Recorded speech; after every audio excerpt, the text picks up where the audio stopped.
I'm Reed, and this is Man Cave Guitar Pedal Mania. Today I'm looking at the last of my demonstration guitars, my heavily customized Kiesel Allan Holdsworth Signature HF2 Fatboy, and we're going to talk about that name in a bit. But first, cue the music.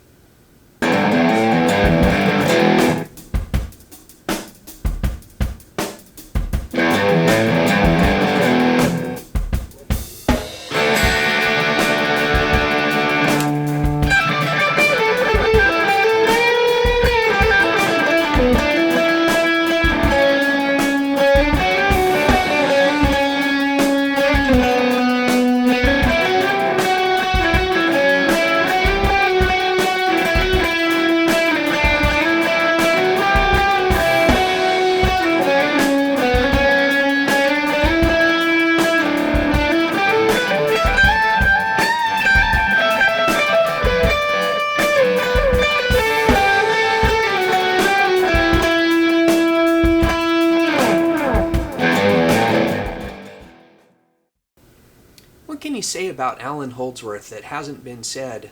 He was an amazing guitar player. I had the privilege of seeing him live in Denton, Texas back in, I think, 1992. Could be a year on either side of that. And he was absolutely mind-blowing. Here's the thing. I don't really care for Allan's music, except with the progressive band UK. Check out their stuff if you're not familiar with it. Great stuff. But usually, when I saw him live, every number was he would just vamp a couple of chords, and I'm talking like 2 chords max, and then it would hit the solo and he would blaze away, and literally jaw-dropping stuff. But that's not the music I enjoy. So why did I buy his guitar? Well, let's get into that. Let's talk about custom instruments. There is a certain segment of the guitar playing population that primarily values guitars by their resale value. I am not that person. If you just look at resale value, then you need to be buying a Telecaster, a Stratocaster, or a Les Paul, and probably in only the 3 or 4 most popular colors and from certain year ranges. Outside of that, you're in a specialty market. And why would you buy something with an immediate eye towards resale value? That just kind of says to me that you don't really want it. I say get exactly what you want. I don't drive a white car, I have a green car, and I have a green guitar because I love green. So, when I went to the Kiesel website, I spent months going over all the possible permutations, because there are a lot of them, and finding exactly what I wanted. I even called to discuss things with them once.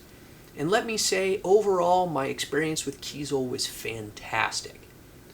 I had one little hiccup, which was one time when I called to talk about things, I asked the guy on the phone, I have no idea who it was, I wouldn't call him out if I did know, about getting a MIDI output for a guitar. And he told me they could put a MIDI system in almost anything. When I called to order, I was actually going to order a different guitar, but this time the guy told me that they only put MIDI systems in specific guitars. So I got the Holdsworth instead. So let's look at the features of this. I ordered a Carina body. This is black Limba.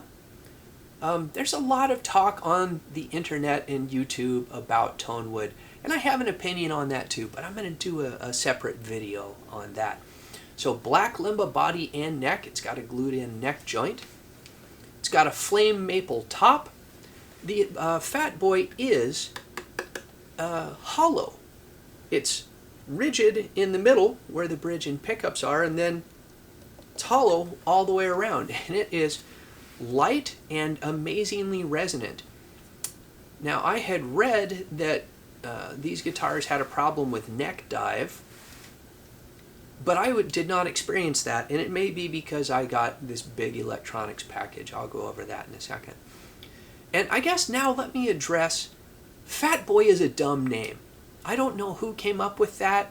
The only other thing I can think of called the Fatboy is a Harley Davidson motorcycle.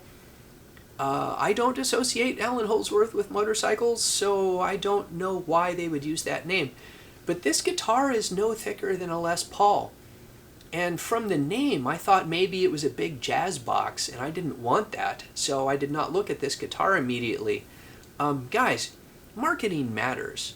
So it's been on the market now for a long time, so too late now, but maybe spend a little more time thinking up a good name next time. I ordered the moss green finish with a flame maple cap. I'm going to hold this a little closer, some angles, so you can try and see the figuring in that flame maple. Now if you look back here, the flame maple is pretty much straight up and down, and around here it's kind of swirly.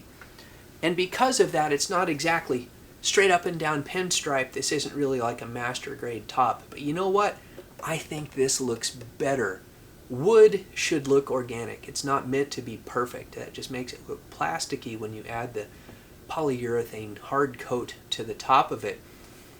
This really shows off that moss green finish, and it looks like something that came out of the ground. The black burst edge I ordered because if you have a big round guitar like this and it's all one solid color, your eye doesn't have anything to catch onto. It's just kind of a blob. That black burst edge provides a lot of visual definition. It's got an ebony fretboard. These are gold frets. I got jumbo frets because I like big frets, and they are gold instead of stainless steel for purely aesthetic reasons. I thought it would look slightly better with the green backdrop. Perloid markers, flame maple, matching flame maple veneer on the headstock, whatever Kiesel's brand of tuners are. I love this headstock. The 4x2 tuners, it's a very small, light headstock, and you'll notice the string pull to the tuners is very, very straight, which I think is great. Tune-o-matic bridge, stop bar tailpiece. Now, I am not, as I'm sure anybody who watched my previous videos will know, a jazz fusion player. I like rock. Mostly classic rock. Rock from the 70s, rock from the 80s, rock from the 90s. So I didn't really want Allan Holdsworth's pickups. Instead, I got a beryllium. That is the Kiesel PAF style.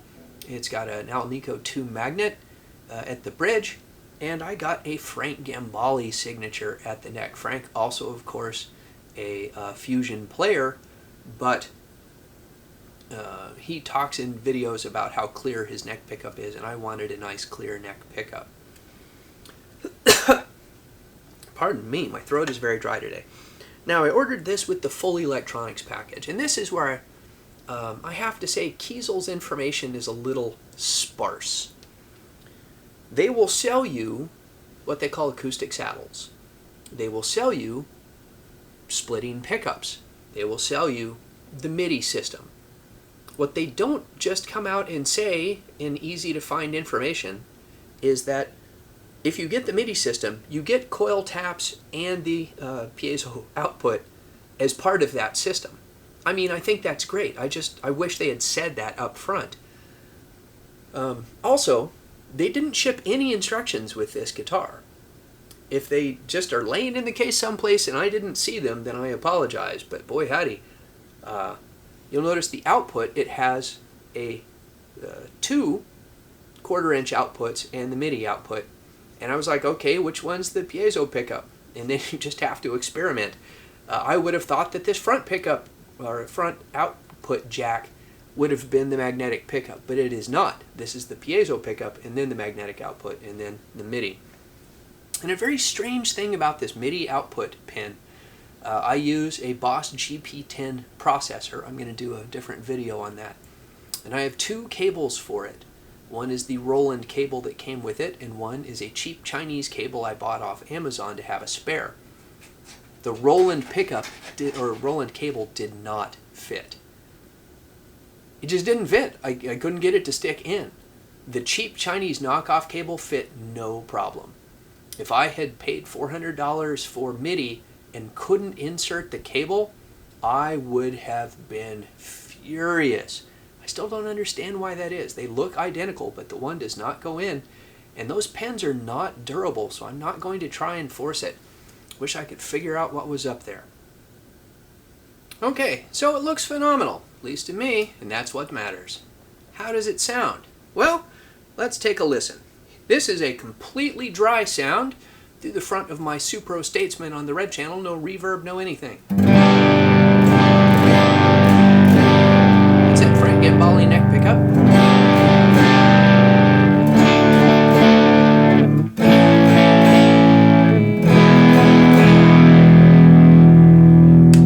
Pickups.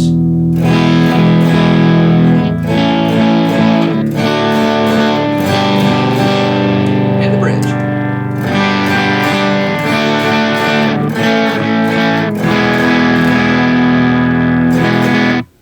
Not surprisingly, I like the bridge best. Frank, your neck pickup is okay.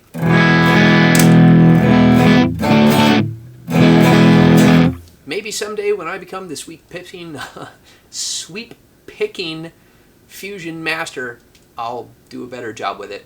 Sorry. Now, let's go back to the bridge with some light overdrive. This is courtesy of the Danelectro The Breakdown. It's on number 3.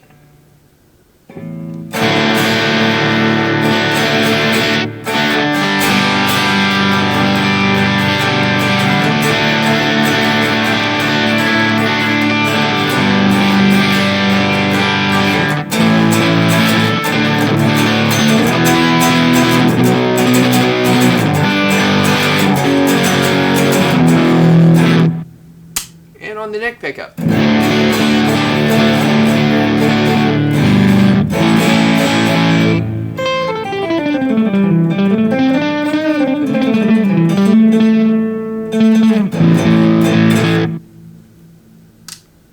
then with some heavy overdrive, this time courtesy of the Big Joe Stompbox Empire.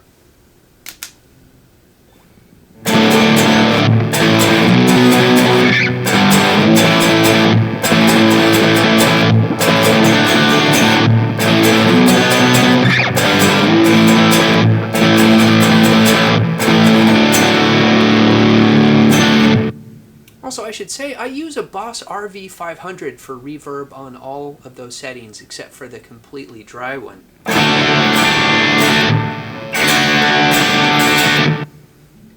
The neck pickup.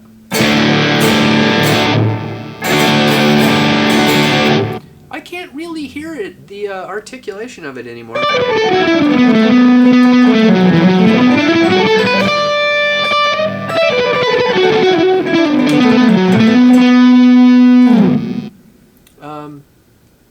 When I'm playing chords with heavy overdrive, the bridge just sounds way better to me. It does have a coil split function. I almost never use it. I'm primarily a humbucker player, but this is what it sounds like completely clean on the bridge with the coil split. Both pickups. And the neck. Back to the bridge. And coil split off.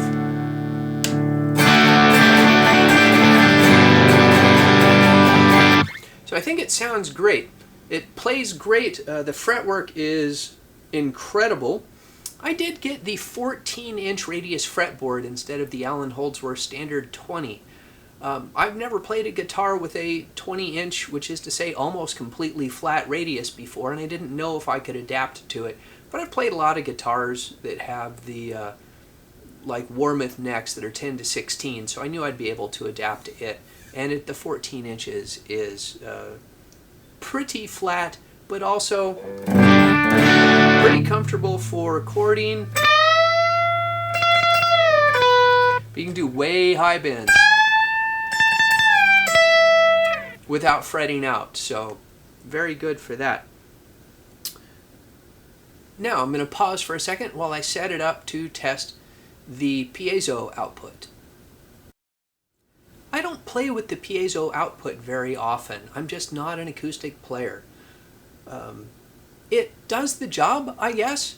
for this demonstration, I'm going straight from the piezo output of the Fatboy directly into the front of my Focusrite Scarlett 2i2. I don't have an acoustic guitar here to compare it to.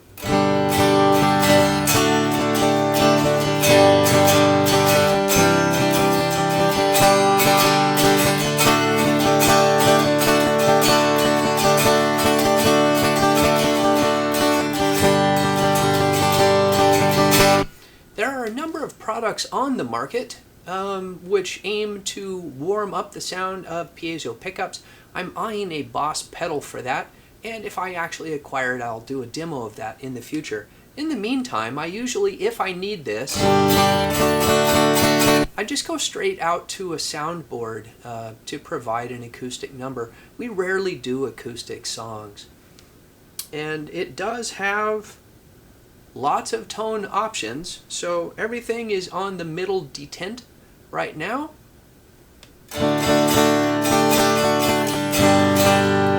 So you can add, I believe that's mids, upper mids,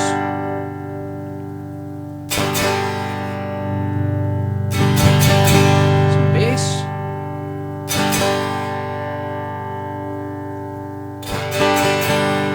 maybe that one's mids. So if you spent time playing around with it, you could probably dial in a pretty good sound.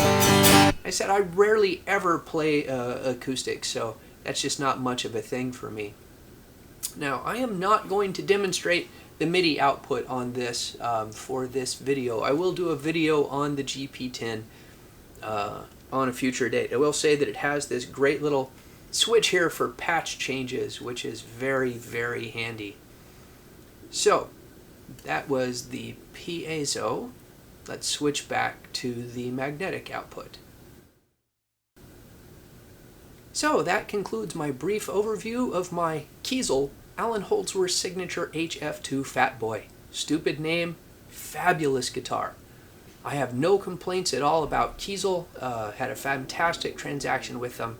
This guitar is amazing. I think it sounds beautiful, clean or distorted. It has sustain for days. And you'll be seeing it a lot in upcoming videos. So, with that, I've been Reed. This has been Man Cave Guitar Pedal Mania, and cue the music.